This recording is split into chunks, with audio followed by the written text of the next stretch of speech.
Hi, this is Tom Sands, President of the Iowa Taxpayers Association, bringing you this week's Capitol Preview. Today, the Senate Ways and Means Committee originally had a committee meeting scheduled. However, that has been canceled.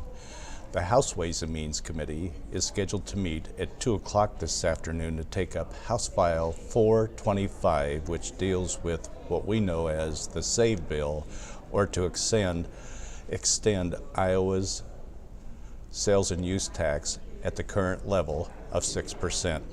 This is due to expire in 2029. We will, as far as we know, that meeting is still scheduled to go on. The House also has a Ways and Means Committee scheduled for 2 o'clock on Wednesday afternoon as well. For subcommittees, there are two particular bills. In the House, they have subcommittee on House or Senate File 220 that expands the people who qualify for filing for Section 179 in tax year 18. And because this deals with tax year 18, if they're going to move it, we will be encouraging them to do so in an expedited way, as well as telegraphing that to all the taxpayers and tax filers in Iowa as they are busy making or filing their returns as we speak. Also, in the Senate, there is a subcommittee scheduled for Senate Joint Resolution 16, which is an amendment to Iowa's Constitution. And this amends Iowa's Constitution that any changes to the individual income tax has to have a 2/3 vote. However, we will follow that and look a little more into that to see if that has a possibility of actually passing the General Assembly this year. And then, of course, it has to pass the General Assembly in a consecutive term, which would be 2 years away yet.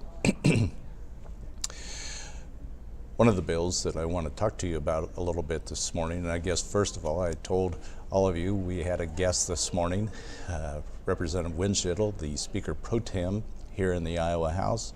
Representative Winschittel comes from Harrison County. Once again, this weekend hit Iowa with another snowstorm, and while we escaped most of it in southeast Iowa, 2/3 of the state obviously got hit hard, and so travel to Des Moines for many legislators is once again very trying today. So we certainly wish all the legislators and the people of Iowa safe journeys as they travel today. House Study Bill 165 is a bill that has been assigned in the Iowa House dealing with property taxes, and there are some very good parts of that bill that need to be highlighted. Number one, it gets rid of many of the general fund levies that are under a cap today and replaces them with a cap or a budget limitation on overall growth for both cities and counties. As many of you know, a lot of the levy caps have simply not worked to their what they were intended to do, because as taxable values roll on, local governments can simply maintain their same tax rate and substantially increase taxes.